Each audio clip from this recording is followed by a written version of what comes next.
Guys, this is Upendveer and welcome back to our daily editorial analysis section for the beginners. Friends, as you all know कि कल से मैंने decide किया था कि हम अपने एडिटोरियल एनालिसिस की स्पीड को बढ़ाएंगे और 20 मिनट में इसको कंप्लीट करेंगे, क्योंकि हम लोग काफ़ी दिनों से इसकी एनालिसिस कर रहे हैं। अभी हमें कुछ तो इम्प्रूवमेंट करना पड़ेगा। आज हम ट्राई करेंगे इसको 20 मिनट्स में कंप्लीट करने के लिए। चलिए जल्दी से अपना एडिटोरियल एनालिसिस स्टार्ट करते हैं फ्रेंड्स। आज का एडिटोरियल है the end game on the new bad bank. New bad bank का जो इतने दिनों से प्रोसेस चल रहा है, गवर्नमेंट बनाना चाह रही है, उसके लिए एंड गेम आ गया। आखिरी लेवल पे हम आ चुके हैं। एंड गेम मतलब होता है गेम के एंड में आ चुके हैं, आखिरी लेवल पे आ चुके हैं। Guarantees for the bad bank में help but not suffice to fix lenders woes. Woes होता है सफरिंग, तो लेंडर्स की सफरिंग को, जो सफरिंग है वो, ये जो गवर्नमेंट गारंटी ले रही है बैड बैंक के लिए, वो हेल्पफुल हो सकता है लेंडर्स के लिए, बट उनकी जो सफरिंग के लिए को फिक्स करने के लिए सफिशिएंट नहीं होगा। The government has offered a sovereign guarantee to help the new bad bank. Sovereign guarantee मतलब होता है जो हमारी स्टेट सेंट्रल गवर्नमेंट गारंटी लेती है, उसको सॉवरेन गारंटी कहते हैं। तो ऐसा प्रावधान किया है कि ये सॉवरेन गारंटी प्रोवाइड करेगी बैड बैंक के। Propose in this year's budget extract better value from the non-performing loans with 2 lakh crore in the banking system। तो सोवरेन गारंटी गवर्नमेंट देगी।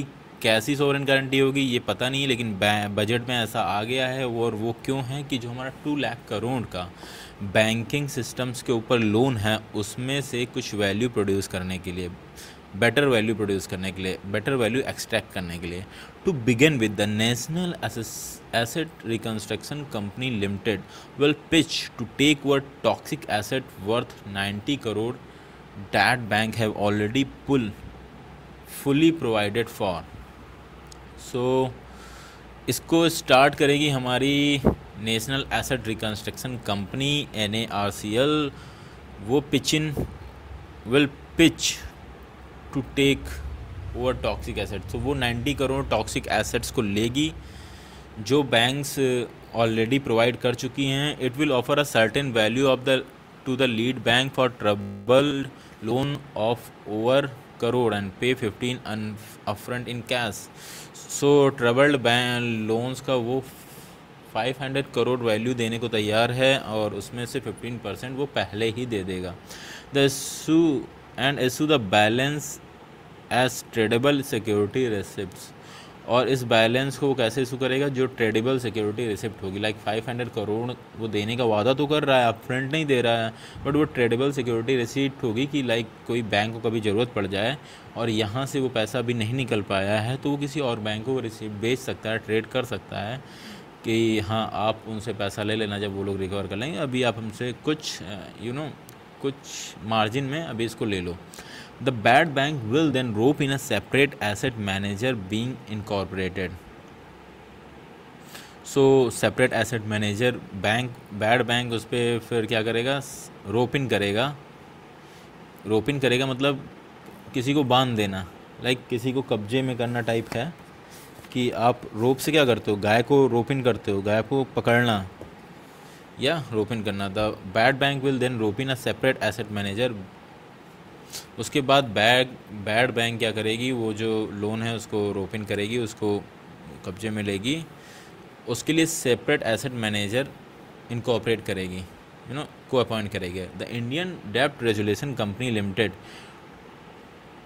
और इंडियन डेब्ट resolution company limited to add value to the ailing asset and resolve it as a going concern on liquidate it. और इसमें या फिर उसको एलिंग asset को में से कुछ वैल्यू प्रोड्यूस करने की कोशिश करेगी। एलिंग मतलब होता है फ्रेंड्स बीमार, एलिंग मतलब होता है बीमार। तो और या फिर क्या करेगी? उसको लिक्विडेट करेगी। The guarantee worth 30,600 crore over 5 years can only be invoked once an asset is resolve and will cover any shortfall between the face value of the security receipt issued by the NARCL and the actual amount released from the bad loan। जो guarantee government ने propose की है 30,600 करोड़ की, वो क्या होगी कि वो 5 ईयर के लिए वो ऐसे नहीं मिल जाएगी बैड बैंक्स को।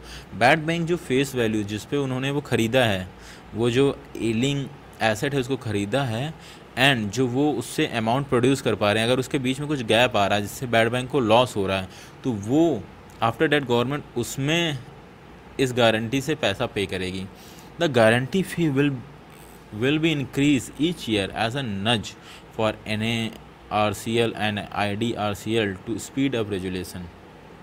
बट जो गारंटी गवर्नमेंट प्रोवाइड कर रही है उसकी कुछ फ़ी भी लेगी एंड वो हर साल बढ़ता जाएगा। लाइक गारंटी किसी एक लोन पे मान लो गारंटी ले ली, बट वो फर्स्ट ईयर में कम है, उसके सेकेंड ईयर में ज़्यादा होगी और वो बढ़ती जाएगी, जिससे क्या होगी, टू गिव अ नज। नज मतलब क्या होता है, किसी को जाके जगाना या फिर हिला डुला के कंधा मार के हम लोग करते नहीं, नच करते हैं कि उसको बुलाना, उसको याद दिलाना। तो गवर्नमेंट जिससे कि वो चीज़ें उनको याद रहें कि हाँ हमें गवर्नमेंट का गारंटी इसमें फंसा हुआ है, तो हमें जल्दी से रेजोल्यूशन करना है, क्योंकि अगर हम लेट करते जाएंगे रेजोल्यूशन करने में तो गवर्नमेंट को हमें और ज़्यादा पे करना पड़ेगा as a guarantee fee. After losing precious time dithering over its pros and cons. Dithering का एग्जैक्ट मीन्स नहीं पता है, let's search it on the Google। okay, they are not letting it search।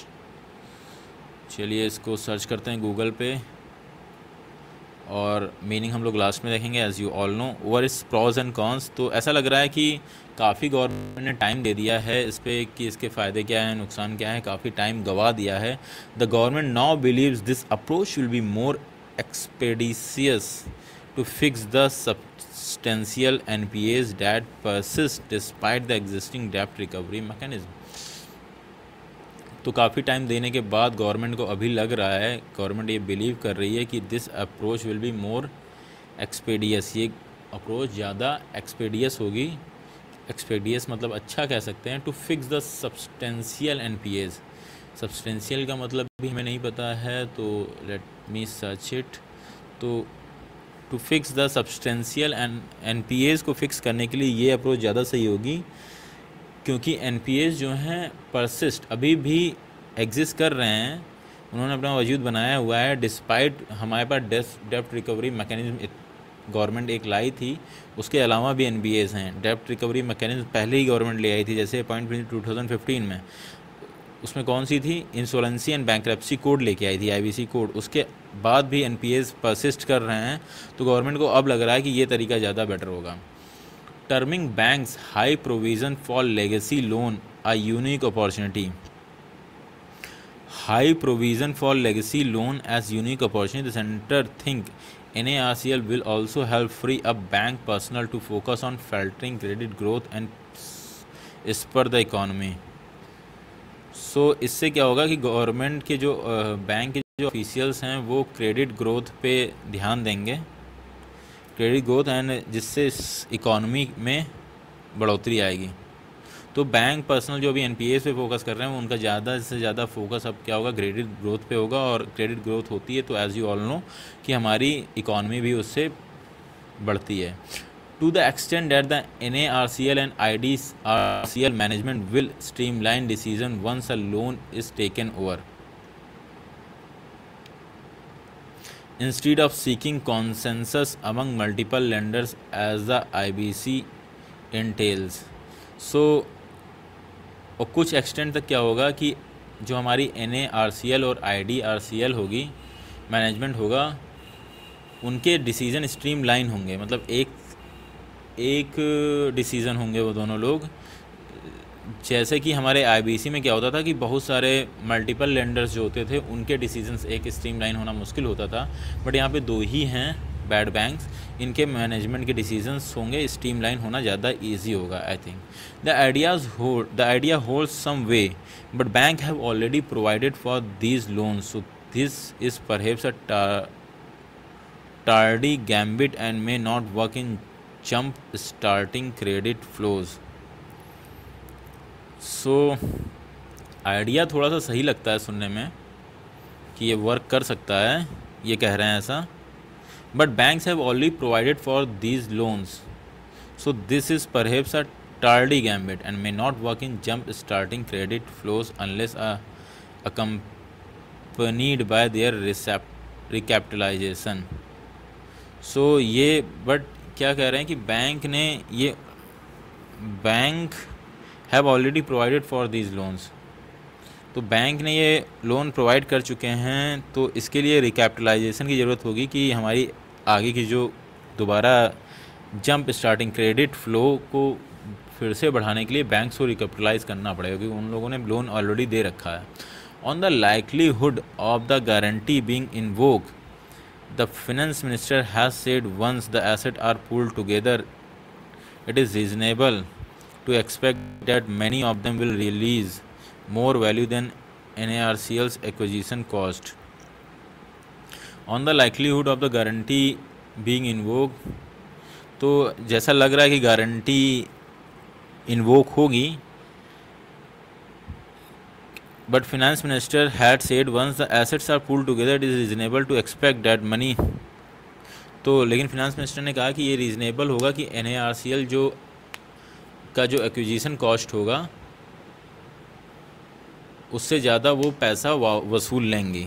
This may be a tad optimism, ये एक tad optimism हो सकता है। What the meaning of tad optimism, I don't know, let's search is on the Google. तो tad optimism क्या होता है, but ये कह रहे हैं कि एक ऑप्टिमिज्म हो सकता है, आशावादी तरीका। टैड मतलब आई थिंक थोड़ा नेगेटिव टर्म यूज़ हुआ होगा यहाँ पे, क्योंकि ये टॉन्ट कर रहे हैं, टॉन्ट वाला सिचुएशन लग रहा है। As the finance minister herself said, 28 existing private ARCs are hesitant about taking a jab at extracting value from these bad loans. जैसा फिनेंस मिनिस्टर ऑलरेडी कह चुके हैं कि जो प्राइवेट हमारे ARCs ऑलरेडी एग्जिस्ट करते हैं उन सब ने मना कर दिया है कि वो इस पर जैब नहीं लेंगे, इस पर चांस नहीं ले सकते, इस बैड लोन है। Perhaps owing to their size, और उसका एक परहेप्स एक रीज़न हो सकता है, एक कारण क्या हो सकता है कि उसका साइज़ काफ़ी ज़्यादा है। That begs the question about the caliber of professionals NARCL and the IDRCL would need to outdo private players.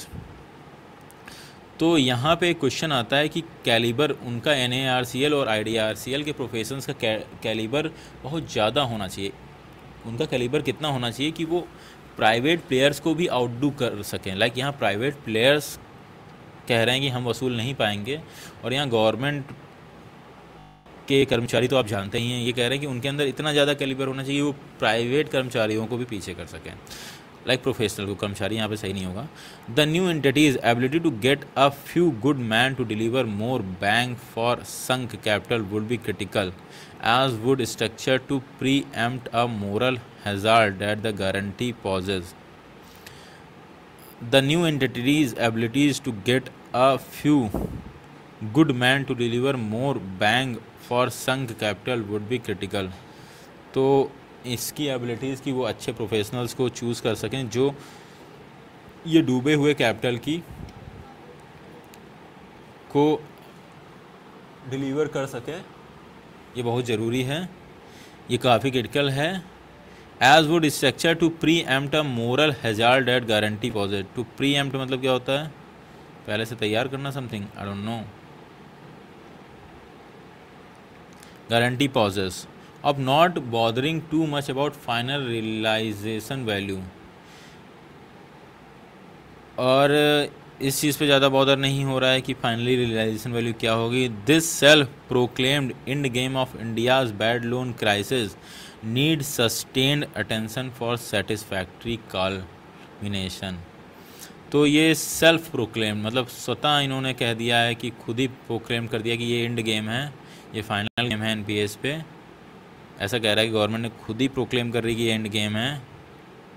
उसके लिए sustained attention for satisfactory culmination की ज़रूरत है। बट उसमें क्या ज़रूरत है कि सस्टेन्ड अटेंशन हो, लगातार अटेंशन देनी होगी सेटिस्फैक्ट्री कल्मिनेशन की।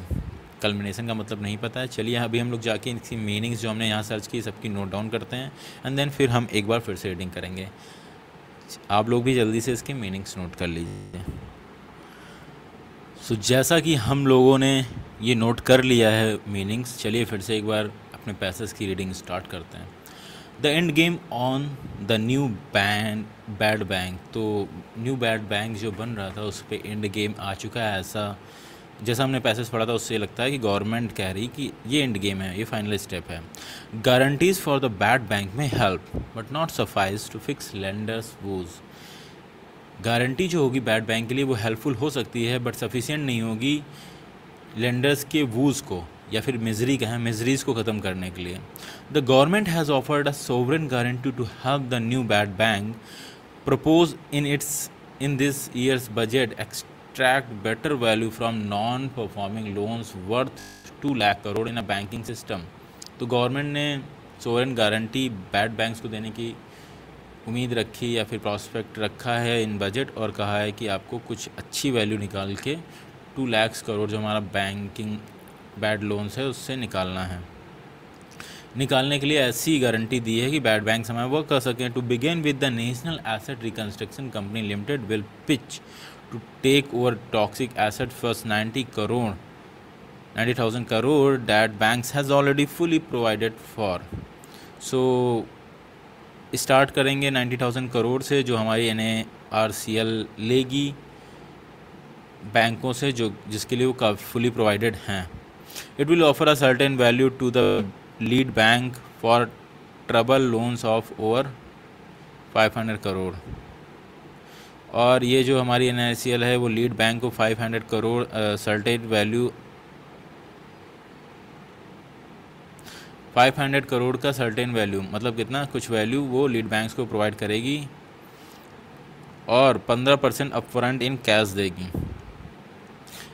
And issue the balance as trouble security receipts, और बाकी जो 15% तो कैश दे देगी, बाकी जो बचा हुआ होगा उसको ट्रेडेबल सिक्योरिटी रिसिट की तरह इशू कर देगी, जिसमें लाइक वो अभी नहीं दे पा रही है बट वो किसी और को बेच के वो पैसा ले सकते हैं, जिससे बेचेंगे वो इनसे पैसा ले लेगी आके। सो वो ट्रेडेबल रिसिट कहते हैं उसको। The bad bank will then rope in a separate asset manager being incorporated. So bad bank उसके बाद क्या होगी, सेपरेट एसेट मैनेजर्स को रोप इन करेगी, मतलब इसके साथ जोड़ेगी। The Indian dept resolution limited, so Indian dept resolution company limited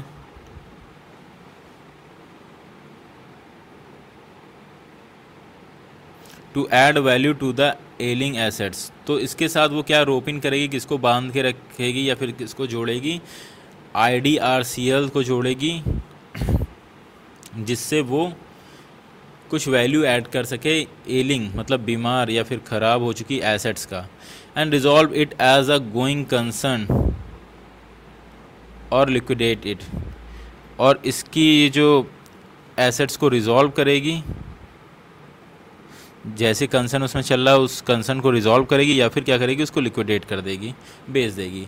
the guarantee worth 90,600 crore over 5 years can only be invoke once an asset is resolve and will cover by shortfall between the face value of the security receipts issued by the NARCL and the actual amount released from the bad loans।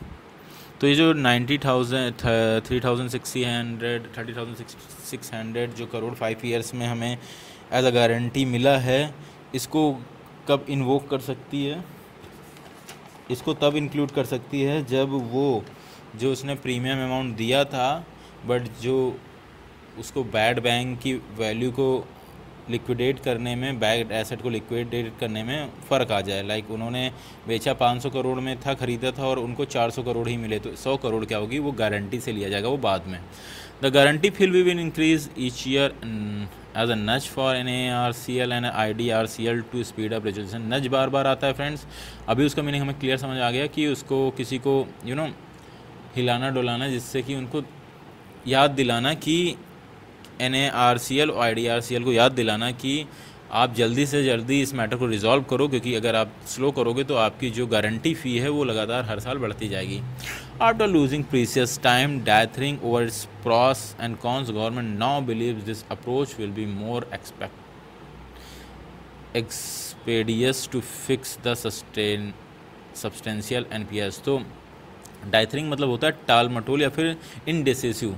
After being इनडेसिसिव, तो काफ़ी कीमती समय गंवाने के बाद, precious time किसमें, डीथरिंग over, इनडिसीजिव over मतलब निर्णय ना कर पाने के कारण उसके प्रोज क्या होंगे, बैड लोन्स के कॉन्स क्या होंगे। गवर्नमेंट ने बहुत समय गंवा दिया है और गवर्नमेंट अभी यही बिलीव कर रही कि ये बेस्ट अप्रोच होगा, ये बिलीव करी कि ये अप्रोच मोर एक्सपेडियस होगा। एक्सपेडियस मतलब होता है स्पीड में और एफिशिएंट तरीके से इस अप्रोच से ये हमारी जो प्रॉब्लम है रिजॉल्व हो पाएगी।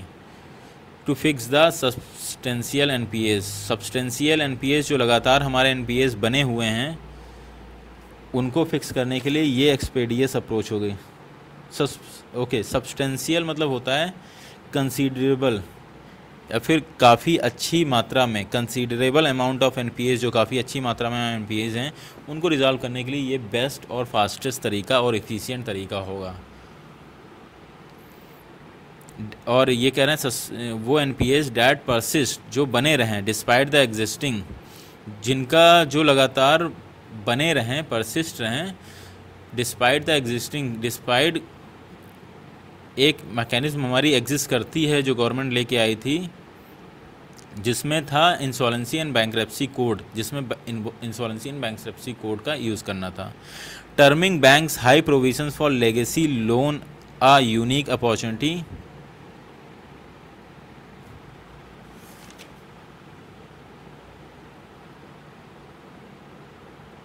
और ये बैंक की जो लेगेसी रही है टर्मिंग बैंक्स हाई प्रोविजनिंग, तो बैंक की high provisioning for its legacy, उसमें क्या होगा देखिए एनआरसीएल क्या करेगा, will also help free up bank personal to focus on faltering credit growth and for the economy. तो इससे क्या होगा कि बैंक प्रोफेशनल्स फ्री होंगे फिर एनपीएस से और वो फोकस कर पाएंगे फॉल्टरिंग इकॉनमी क्रेडिट ग्रोथ में जो फॉल्ट आ रहे हैं, फॉल्टेज स्टार्ट हो गए हैं, और इकॉनमी को इस पर कर पाएंगे, इनकरेज कर पाएंगे, स्टिमुलेट कर पाएंगे, इकॉनमी को फिर से स्टिमुलेट कर पाएंगे क्रेडिट ग्रोथ करके। To the extent that the NARCL and IDRCL management will streamline decision once a loan is taken over instead of seeking consensus among multiple lenders as the IBC entails, the idea hold some weight, the idea hold some weight. तो इसमें क्या है कि NARCL और IDCL के management जो हो गए स्ट्रीम लाइन होकर एक डिसीजन ले पाएंगे, जो ऐसा कि IBC में नहीं हो पा रहा था क्योंकि उसमें बहुत सारे लेंडर्स एक साथ इंटेल, उसमें बहुत सारे लेंडर्स मिले हुए थे। ये आइडिया कुछ वेट तो एग्जिस्ट करता है, ये आइडिया कुछ तो सही लगता है, but banks has already provided for those loans, so this is perhaps a tardy gambit and may not walk in jump starting credit flows unless a pend by their recapitalisation. तो ये कह रहा है कि बैंक ऑलरेडी पैसा provide कर सके हैं, तो ये एक टार्डी गैम्बिट होगा, मतलब स्लो या बिहाइंड द टाइम एक स्लो गैम्बिट होगा। गैम्बिट मतलब होता है सोची समझी एक तरकीब, एक सोची समझी तरकीब है, बट ये स्लो है। क्यों? क्योंकि इससे क्रेडिट जंप स्टार्ट नहीं हो पाएगा क्रेडिट ग्रोथ में, क्योंकि बैंक ऑलरेडी पैसा प्रोवाइड कर सकते हैं तो उनको पैसा चाहिए होगा और इसके लिए हमें रिकैपिटलाइजेशन करना होगा। On the likelihood of the guarantee being invoked, the finance minister has said once these assets are pulled together it's reasonable to expect that money of them will release more value than okay. So क्या था, on the likelihood the guarantee being invoke the, तो एक chances हैं कि guarantee invoke हो, guarantee लेनी पड़ जाए, क्या पता वो पैसा ना वसूल कर पाए, तो गारंटी का यूज़ हो। उस पर फिनेंस मिनिस्टर ने कहा है कि एक बार जब एसेट्स पूल्ड होंगी it is reasonable to expect that money, तो ये रीज़नेबल है, इसको सोचना सही होगा कि मनी जो होगा वो ज़्यादा वैल्यू प्रोड्यूस करके देगा, ये जो एनपीएस हैं ज़्यादा वैल्यू प्रोड्यूस करके देंगे, ना कि NARCLs के एक्विजिशन कॉस्ट, जो कि एक उसको प्रोड्यूस करने में कॉस्ट लग गया उससे ज़्यादा वैल्यू प्रोड्यूस करके देंगे। दिस मे बी अ टैड ऑप्टिज्म, ये एक छोटा ऑप्टिज्म हो सकता है कि एक आशावादी, एक उम्मीद की तरह इसको देख रहे हैं कि एक छोटी सी उम्मीद की तरीके से इसको देखा जा सकता है। As the finance minister herself से 28 एग्जिस्टिंग प्राइवेट, क्योंकि फाइनेंस मिनिस्टर ने खुद ही कहा कि 28 जो प्राइवेट ARCs हैं उन लोगों ने हेजिटेंट हैं ये जॉब लेने में, taking this job at extract value from the bad loans, और बैड लोन्स से पैसा वसूलने के परवेज ओइंग टू देयर साइज, और ये एक कारण हो सकता है कि इसका साइज़ काफ़ी ज़्यादा है इस वजह से। That begs the question about the calibre of professional NARCL and IDRCL would need to outdo private players. तो इससे एक क्वेश्चन आता है कि NARCL और IDRCL के प्रोफेशनल्स का कैलिबर कितना ज़्यादा होना चाहिए कि वो प्राइवेट प्लेयर्स को भी आउटडू कर सकें, क्योंकि प्राइवेट प्लेयर्स को नहीं लगता है कि ये वो कर पाएंगे। तो प्राइवेट एम्प्लॉयज़ से ज़्यादा गवर्नमेंट एम्प्लॉयज़ को एफिशिएंट होना पड़ेगा। The new entity's ability to get a few good man to deliver more bang for sunk capital will be critical. तो कुछ ऐसे अच्छे बंदों को ढूंढ पाना, ऐसे अच्छे प्लेयर्स को ढूंढ पाना कि वो इस डूबी हुई कैपिटल को में एक बैंग, एक फिर से एक उत्साह या फिर उम्मीद ला सकें, एनर्जी ला सकें, ये काफ़ी क्रिटिकल होगा। As would structure to preempt a moral hazard that the guarantee poses. और हमें इसके लिए भी स्ट्रक्चर बनाना पड़ेगा, प्री एम्प्ट होना पड़ेगा कि ये जो गारंटी मोरल हैजार्ड लेके आ रही है। मोरल हैजार्ड क्या है कि हम इसमें ये नहीं बॉदर कर पा रहे हैं कि फाइनल रियलाइजेशन वैल्यू होगी क्या। हम कह रहे हैं कि हम गारंटी दे रहे हैं और ये नहीं उम्मीद कर पा रहे हैं कि फाइनल रियलाइजेशन वैल्यू क्या होगी। ये एक हमारा मोरल हैजार्ड हैगा। This self proclaimed end game of India's bad loan crisis needs sustained attention for satisfactory culmination. तो ये जो सेल्फ प्रोक्लेम्ड गवर्नमेंट का है कि ये एंड गेम है, इसके बाद सारी चीज़ें सही हो जाएंगी, ये बैड लोन क्राइसिस की, इसके लिए क्या होगा कि हमें सस्टेन्ड अटेंशन, लगातार गवर्नमेंट को अटेंशन बनाए रखनी होगी इस पर, जिससे हमें सेटिस्फैक्ट्री क्लाइमैक्स मिले, सेटिस्फैक्ट्री कल्मिनेशन हो, मतलब एंड हो या क्लाइमैक्स मिले। So that was our passage. काफ़ी कुछ जानने को मिला कि नए हमारे रूल्स क्या आ रहे हैं। फ्रेंड्स, फिर से हमें 25 मिनट्स के अप्रॉक्स लग गया। कोई नहीं, हम जल्दी से स्पीड बढ़ाने की कोशिश करेंगे। पहले 35 लगता था, अभी 25 ही लग रहा है। And that was our passage for today. आप लोग एक बार फिर से जल्दी से रीडिंग करिएगा तो आपको इस बार चीज़ें आई थिंक काफ़ी और अच्छे से क्लियर होंगी। अगर आपके पास टाइमिंग हो तो एक बार और रीडिंग करिएगा। And that's it for today friends. Thank for watching this video. If you like this video so please subscribe my channel and like this video and do share with those peoples जिनको इसकी सच में ज़रूरत है, जो सच में start कर रहे हैं अभी और उन्हें थोड़ा सा प्रॉब्लम हो रही है एडिटोरियल एनालिसिस स्टार्ट करने में, तो उनके लिए काफ़ी हेल्पफुल होगा। Please share with those friends. Thank you friends, thank you again for watching this video.